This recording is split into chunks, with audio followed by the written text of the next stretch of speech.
অনেকেই বলেন তাজমহল কিন্তু শাহজাহান বানিয়েছেন, মমতাজ বানাননি।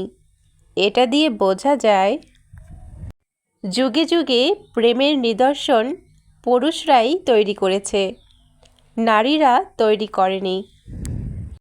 আমি ওনাদেরকে বলতে চাই, তাজমহল তো দেখেছেন, কিন্তু মমতাজকে কি কখনো দেখেছেন? দেখেননি। আর মমতাজ নিজেও শাহজাহানের তৈরি করা তাজমহলটি দেখে যেতে পারেননি, কারণ পুরুষ সবসময় ভালোবাসা হারিয়ে ফেলার পরেই তার গভীরতা টের পায়, সামনে থাকতে টের পায় না। হ্যালো মিষ্টি বন্ধুরা, এসো সবাই মিলে পিকনিক করি। হঠাৎ করেই মনে হলো, তাই প্রথমে মুচমুচি করে আলু ভেজে নিলাম, তারপরে ছোট মাছগুলো ভেজে নিচ্ছি। এইদিকে তেলের মধ্যে পেঁয়াজ, কাঁচামরিচ আর টমেটো কুচি দিয়ে হালকা করে ভেজে নেব, কারণ রান্না করব ডাল চচ্চড়ি, তার জন্য পেঁয়াজ কাঁচামরিচটা ভেজে নিচ্ছি। মূলত একটু ভালো সময় কাটানোর জন্য এই পিকনিকের আয়োজন। আর পিকনিক করছি আমি, পিসিমণি, আমার এক ছোট বোন ও ছোট ভাই। এইদিকে ডাল চচ্চড়ি রান্না করার জন্য ডালগুলো ধুয়ে এবার এখানে দিয়ে দিলাম।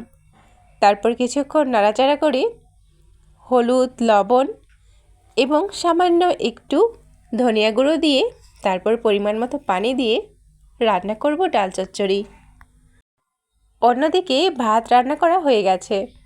মূলত আজকে এই সাধারণ কিছু উপকরণ দিয়েই আমরা পিকনিক করছি। এই তো আমাদের খাবার রেডি। এখানে আছে আলু ভাজা, মাছ ভাজা, ডাল চচ্চড়ি, টক আমড়ার ভর্তা এবং গরম গরম ভাত। এইদিকে আমার ছোট বোন কলা পাতা কেটে নিয়েছে, আর পিকনিকে কলা পাতায় খেতে কিন্তু খুব ভালো লাগে। এই তো পিসিমণি খাবারগুলো ভালো করে সাজিয়ে দিচ্ছে। আর সত্যি বলতে কাছের মানুষদের সাথে এইভাবে সময় কাটাতে খুব ভালো লাগে। আর মাঝে মধ্যেই আমার পিসিমণিরা যখন বাড়িতে আসে তখন আমরা এইভাবে পিকনিক করি আর সময়টা উপভোগ করি। এই তো খুব সুন্দর করে থালাগুলো সাজিয়ে নিলাম, তারপর এখন তো খাওয়ার পালা। মিষ্টি বন্ধুরা, তোমরা সবাই চলে এসো, একসাথে বসে কলা পাতায় খাবার খাবো। এই তো খেয়ে দেখছি কেমন হয়েছে।